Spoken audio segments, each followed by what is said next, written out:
now to the military aspects of all of this. Scott, what did the United States military do last night and this morning in Iran? Well, what they did is carry out an illegal war of aggression. It's a war crime. It's not just a war crime.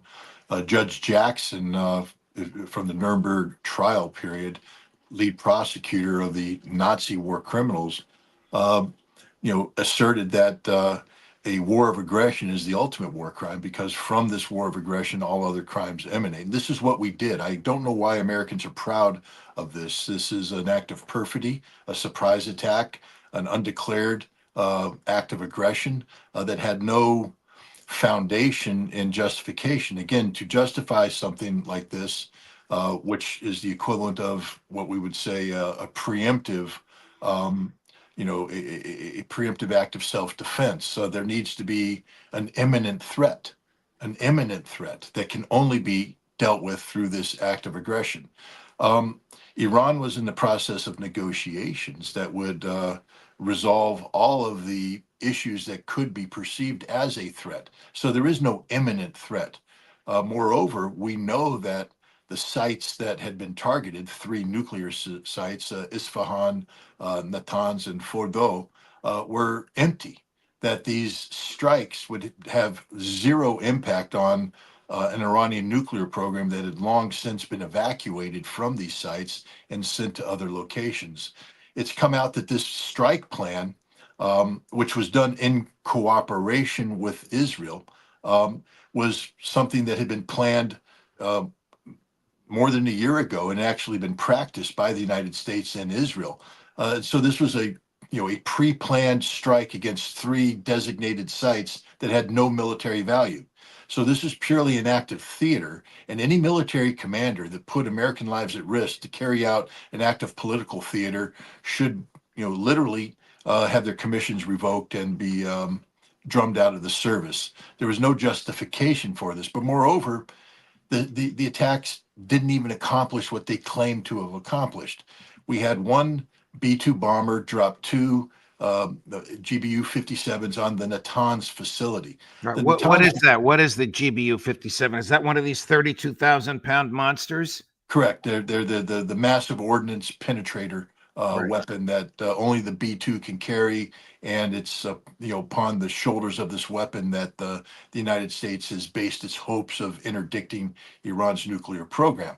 But Natanz had been struck at least twice and probably 3 times by the Israelis prior to this attack. And whatever was in Natanz, that centrifuges, etc., of value had long since been evacuated. People should understand that Natanz is the principal home of centrifuge cascades of the oldest type, the IR-1 centrifuge, which is a very inefficient centrifuge that Iran had long since replaced with these more modern centrifuges that are in Fordow. So to strike Natanz doesn't put back the Iranian program at all, and anything of value in that program had been evacuated. So we put a B-2 bomber over a target to drop 2 very large bombs that accomplished nothing. They literally put 2 additional holes in the ground of a piece of terrain that had no military, scientific, or meaningful value. It was purely a political act.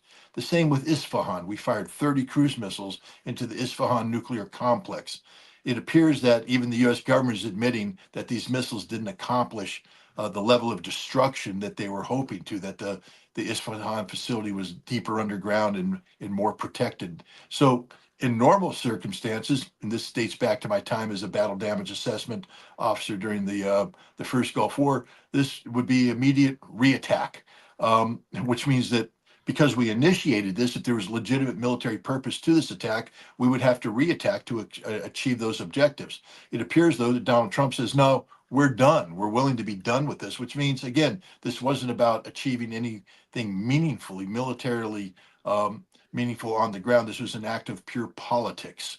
And then we get to Fordow, the crown jewel of the 3 targets, a facility that's 90 meters or 90 feet underground, 100 feet underground. But that's street level measuring. What they're not counting are the ridges above the facility that make it even 3 or 4 times deeper than this. We struck with 6 B-2 bombers, each of which carried 2 of these massive ordnance penetrators. And the best that we could accomplish is that we did damage to 1 entrance and 1 exit of a facility that has 5 exits. We didn't do damage to the hull. We didn't penetrate.